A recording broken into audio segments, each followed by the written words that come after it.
رب اشرح لي صدري ويسر لي أمري واحلل عقدة من لساني يفقهوا قولي واجعل لي وزيرا من أهلي.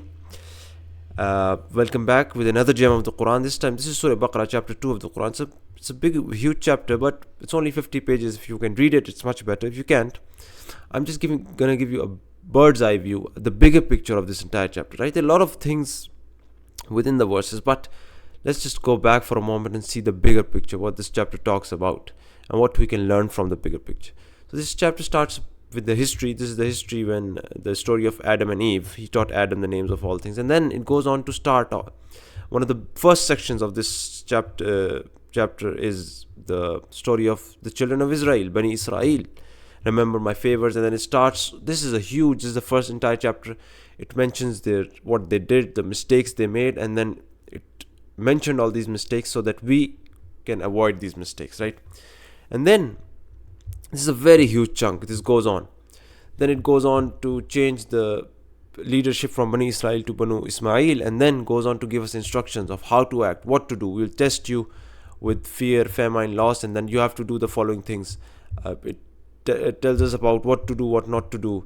For example, it tells us in verse number 173, not 173, rather 178, tells us the law of retaliation is set for you. Then it tells us in verse number 183 that fasting is prescribed. So on, these instructions go on, how to act, fasting, fighting, laws of marriage, etc. Very large chunk. And then the final chunk of this chapter is about spending.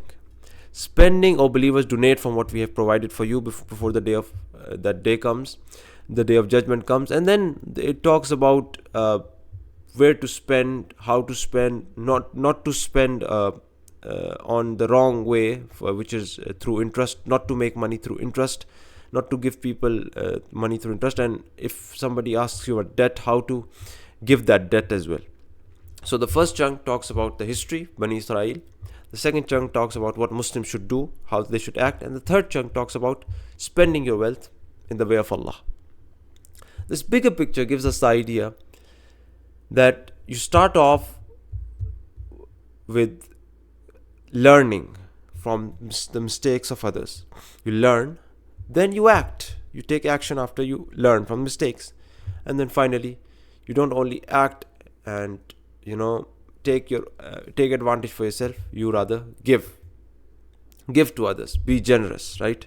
You spend in the way of Allah. So, and this is a very beautiful verse here in the spending as well, which says, those who spend their verse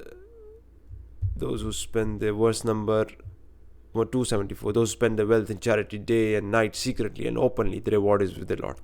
And so the thing we learn is from this bird's eye view is learn, act, then give to others. It's a really beautiful lesson from the bird's eye view, although there are a lot of commands, a lot of things to learn within this huge chapter, of course. But if you just take a bird's eye view, this is one of the things we learn, is that first learn, then act, then spend on others, help others as well.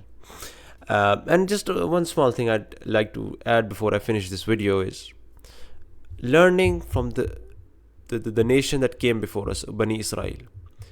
And that's why it's very famously said, or at least I've heard, that genius people learn from their own mistakes, but super genius people learn from the mistakes of others. So there's something really beautiful. So this was a gem of the Quran. May Allah open up for us the beauty of the Quran and help us appreciate the beauty of the Quran. Subhanakallahumma bihamdika ashhadu an la ilaha illa anta astaghfiruka wa atubu ilayk.